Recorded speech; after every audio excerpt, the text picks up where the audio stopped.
Hello guys, welcome back to my channel.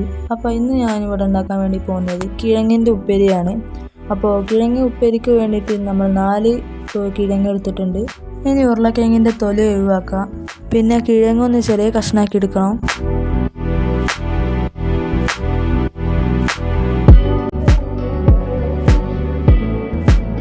ഇനി ആവശ്യമുള്ളത് ചപ്പും പൊതിയും 2 മുളകും ഒറ്റ വെളുത്തുള്ളിയാണ്.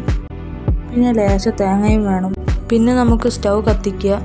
പിന്നെ ഒരു ചീൻചട്ടി അടുപ്പത്ത് വെക്കുക. ചീൻചട്ടിയിലോട്ടേക്ക് വെളിച്ചെണ്ണ ഒഴിച്ചു കൊടുക്കുക.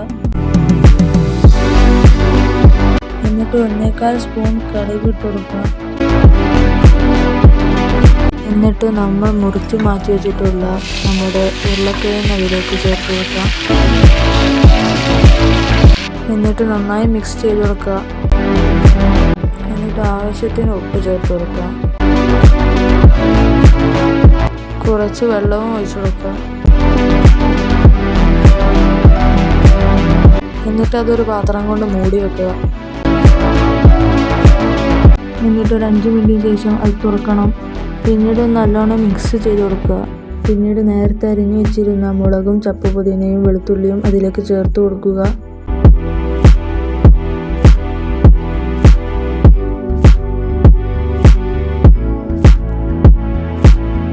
എന്നിട്ട് നന്നായിട്ട് മിക്സ് ചെയ്ത് കൊടുക്കുക. എന്നിട്ട് കുറച്ച് നേരം മൂടി വെക്കുക.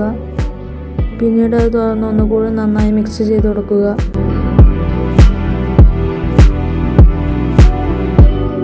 പിന്നീട് കുറച്ച് തേങ്ങ അതിലേക്ക് ചേർത്ത് കൊടുക്കുക. എന്നിട്ട് നന്നായിട്ട് മിക്സ് ചെയ്ത് കൊടുക്കുക.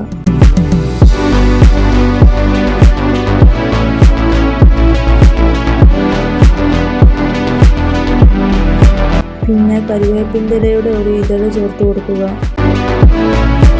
എന്നിട്ട് നന്നായി മിക്സ് ചെയ്ത് കൊടുക്കുക. എന്നിട്ട് ഇതെല്ലാം ഒരു പ്ലേറ്റിലേക്ക് ചേർത്ത് കൊടുക്കുക. അപ്പോൾ ഉരുളക്കിഴങ്ങിൻ്റെ വെറൈറ്റി ഉപ്പേരി ഇവിടെ റെഡി ആയിട്ടുണ്ട്. ഇന്നത്തെ വീഡിയോ ഇത്രയേ ഉള്ളൂ. വീഡിയോ ഇഷ്ടപ്പെട്ടവർ ലൈക്കും സബ്സ്ക്രൈബും കമൻറ്റും ചെയ്യണേ. അപ്പോൾ പുതിയ വീഡിയോയുമായി വീണ്ടും വരാം. അതുവരേക്കും എല്ലാവർക്കും ബൈ.